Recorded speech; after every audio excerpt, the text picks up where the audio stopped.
Hello friend, मैं आपका दोस्त सर्वेश में आज class 12th chemistry chapter number 1 billion का पार्ट 2 लेकर आया हूँ, जो आपके लिए अति महत्वपूर्ण है।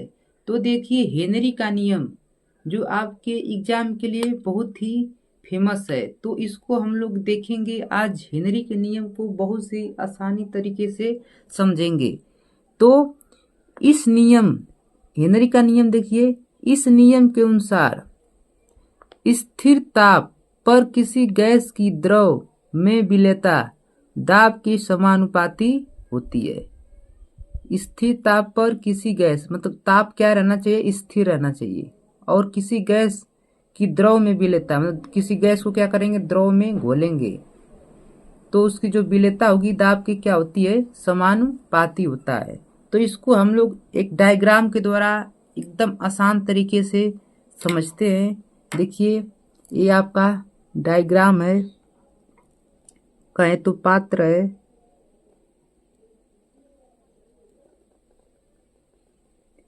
ये आपका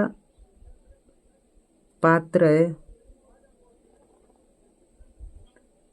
ठीक है, जिसमें क्या है, विलायक है। इस पात्र में क्या है, विलायक, बोले तो द्रव है, ठीक। ये आपका विलायक है, ये आपका द्रव। इस पात्र में क्या है, भरा है, ठीक है। अब क्या करते हैं, इस पात्र में आपका विलायक क्या है, भरा हुआ है, ठीक है।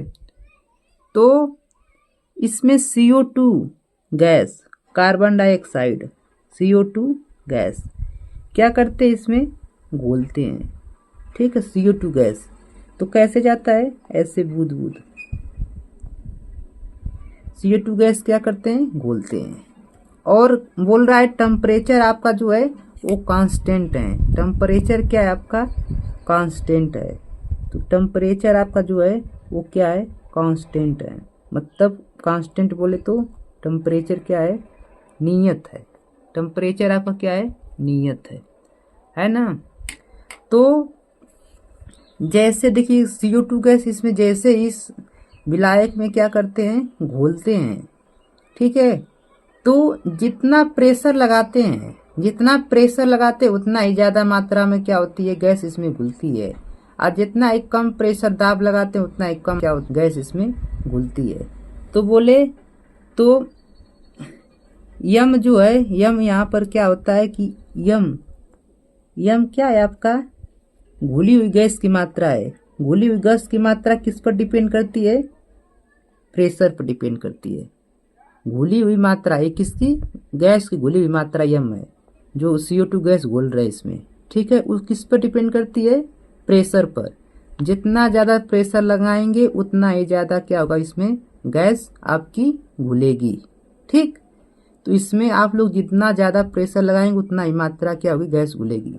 तो इसलिए यम क्या होता है, अनुक्रमानुपाती होता है P के। मतलब प्रेशर बढ़ाने पर गैस की मात्रा यदि घुलेगी और प्रेशर कम करने पर गैस की मात्रा क्या होगी, कम घुलेगी, ठीक है।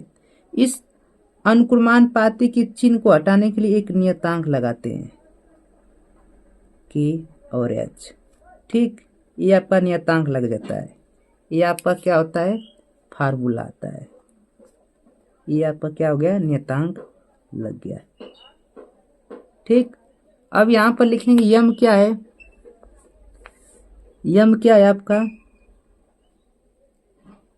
यम KH क्या है वो लिखेंगे, और P क्या है उसको देखते हैं क्या है, इसको लिख देते हैं एकदम आसान तरीके से। अगर आपको केमिस्ट्री वीक हैं तो आप लोग बहुत ही अच्छे तरीके से जान जाएंगे, ठीक है।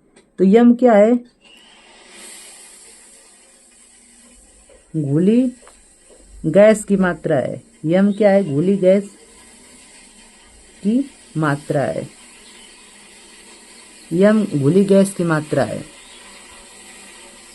और हेनरी स्थिरांक है, KH क्या है, हेनरी स्थिरांक है।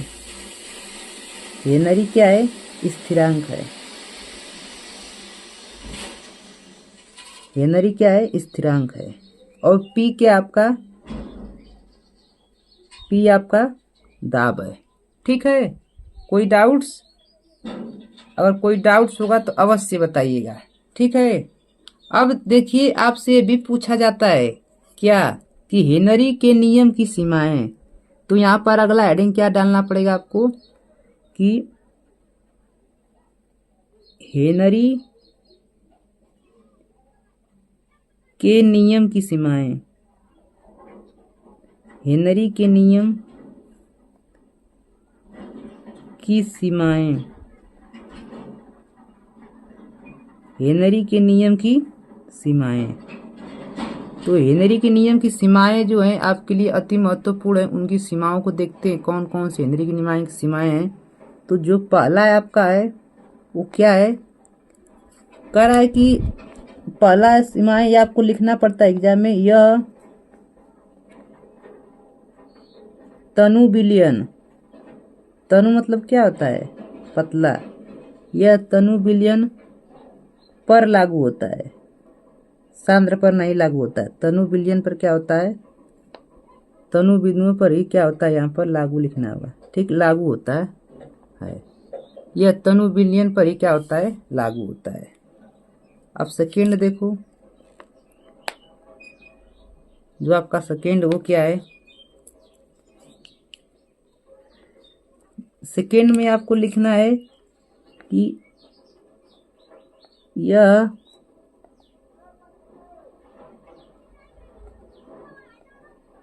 उच्च ताप निम्न दाब पर कार्य करता है, पर कार्य करता है।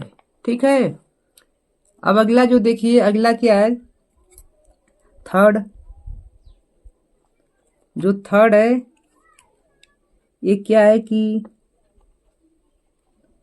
यह उन गैसों पर लागू होता है जो विलायक से क्रिया नहीं करते हैं, जो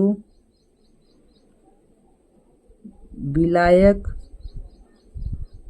से क्रिया नहीं करते हैं, क्रिया नहीं करते हैं। ठीक है, तो ये आप लोग को समझ में आ जाना चाहिए।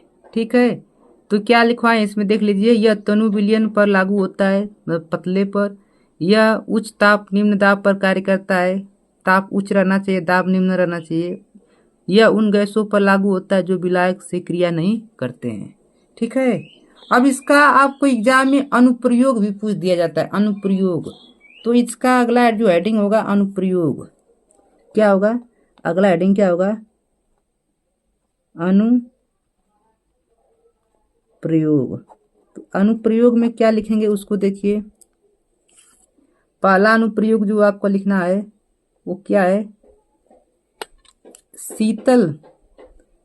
ये सब जो आप लोग कोल्ड ड्रिंक पीते हैं ना, उसमें जो झाग बनती है उसमें यही आपका नियम हेनरी का ही लगता है। तो शीतल पेय पदार्थ में, शीतल पेय, तो अनुप्रयोग में आप अनुप्रयोग में दूसरा देखते हैं क्या है, गोताखोरों द्वारा। क्या होता है, गोताखोर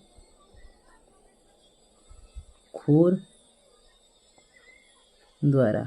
अब तीसरा का जो आपका बच जाता है क्या होता है कि फेफड़ों की क्रियाविधि, क्रियाविधि। तो फ्रेंड्स, आपको कोई प्रॉब्लम हो वीडियो में या किसी नियम में तो अवश्य प्यारा से कमेंट कर दीजिए दोस्तों।